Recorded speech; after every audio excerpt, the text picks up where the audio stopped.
Cadence Prince was a 17-year-old girl whose life was brutally taken on May 18, 2025. The crime shocked the small town of O'Fallon, Illinois, and the person responsible was someone very close to her, someone Cadence's mother considered part of the family.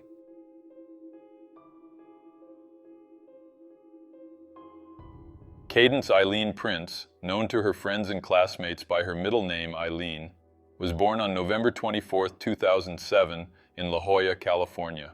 The daughter of John Prince and Victoria Dimmitt, Cadence was raised in a loving environment, though not without its challenges. After her parents separated, several years before her death, a court granted full custody to John. However, Cadence expressed that she wanted to live with her mother in O'Fallon, Illinois. Though initially hesitant, John eventually agreed, believing it was the best decision for his daughter. At 17, Cadence was a junior at O'Fallon Township High School, a well-known public school in the area. According to her mother, Victoria, Cadence was in a special phase of her life. She had just bought her first car, landed her first job, and was beginning to set goals for her future career. She had been feeling so confident and strong lately, Victoria said. On social media, Cadence often shared glimpses of her teenage life. Photos on Instagram, including one reposted by the school's official account, show a smiling girl posing with friends and celebrating personal achievements. Those close to her described Cadence as someone who loved spending time with her family, going shopping, traveling, riding her bike, and doing her nails. She also had a creative side and a special bond with her younger sister, who, according to family members, was one of her greatest sources of joy. Friends described her as kind and fiercely loyal. Despite what seemed like a promising life, Cadence was involved in a relationship that, according to her mother, showed troubling signs, though no one could have predicted how tragically it would end. Though still very young, Cadence was already navigating the complexities of a romantic relationship. Her boyfriend, Julian Holloway, was a 19-year-old classmate who, according to the family, came across as trustworthy. He regularly visited the Prince household, celebrated holidays with them, and was considered practically family. But behind that facade, there were tensions brewing, tensions that would explode in a night of violence. Julian Holloway, 19, was born and raised in O'Fallon, the same town Cadence had moved to in order to live with her mother in Illinois.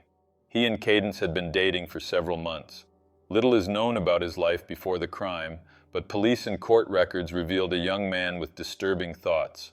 According to prosecutor Martin Plute during a detention hearing on May 22, 2025, Julian had written chilling lines in his journal, such as, "Cadence is mine forever, even in death."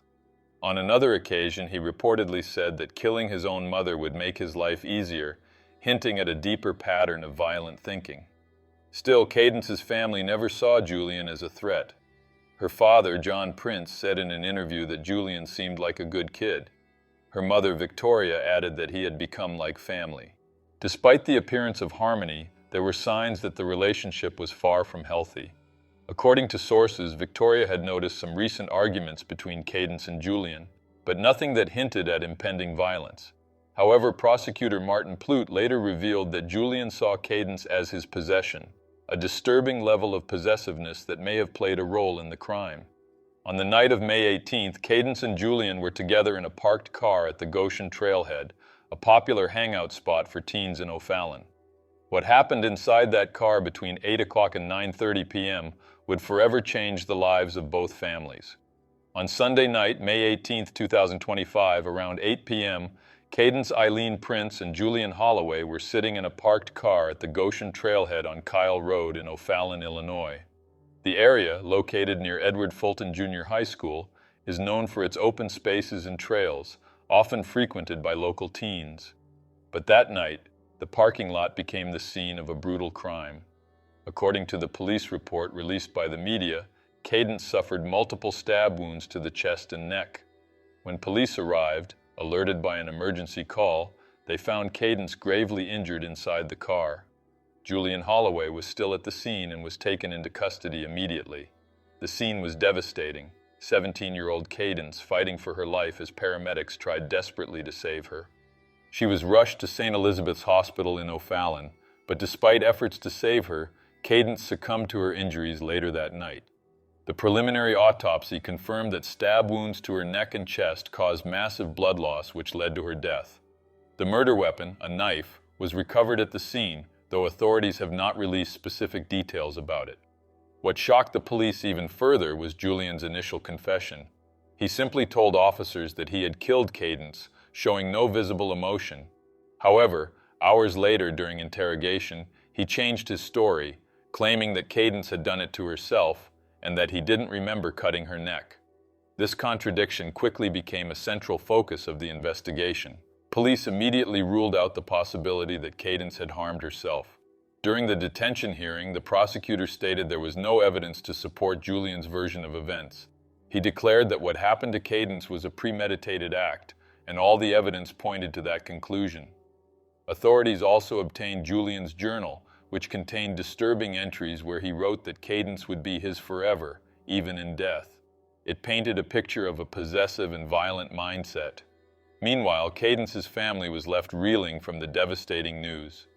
Her mother, Victoria Dimmitt, found out hours later when she was informed that Cadence had been found in the parking lot of the Goshen trailhead. John Prince, Cadence's father, who was in California at the time, was contacted the following morning.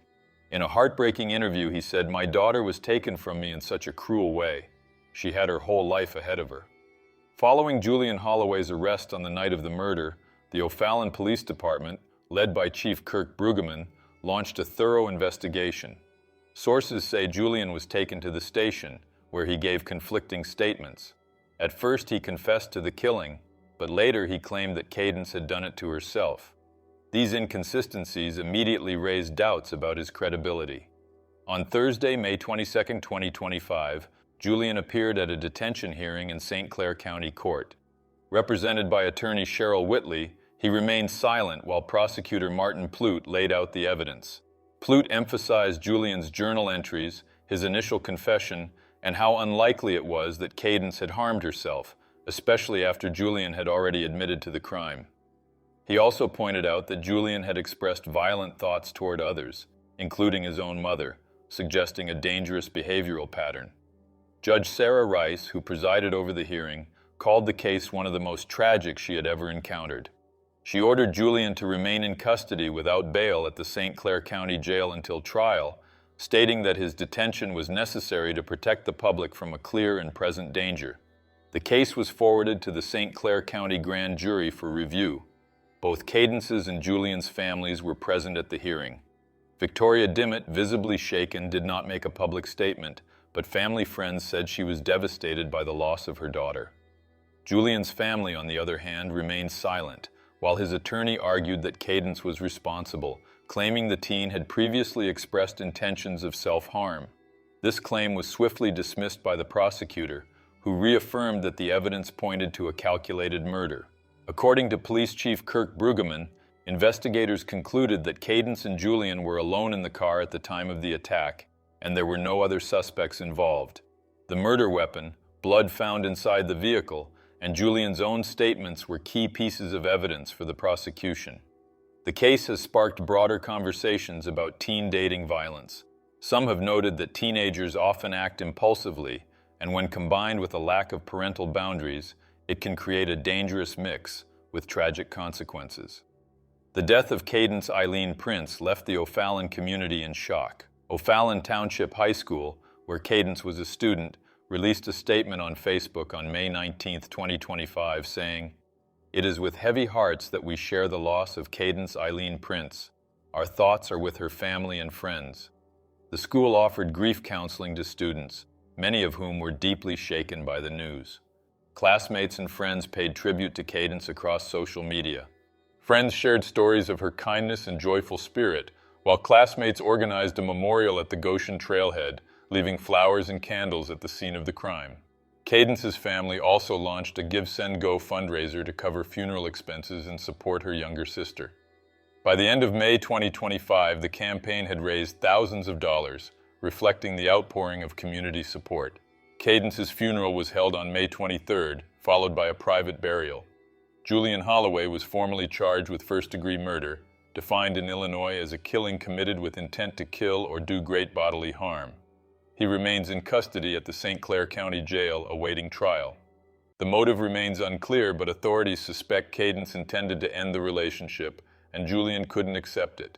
The case is now in the hands of the grand jury, which will decide whether there's enough evidence to move forward with the trial. The defense, led by attorney Cheryl Whitley, continues to argue that Cadence harmed herself. However, the evidence against Julian is substantial. His initial confession, a diary filled with disturbing entries, and forensic analysis that rules out self-infliction. As the family mourns, they remain committed to honoring Cadence's memory. For John and Victoria, the loss of their daughter is a wound that will never fully heal. But they hope her story will spark awareness and change, that Cadence's memory will serve as a reminder that no life should be lost to violence, and that we all have a role in preventing tragedies like this.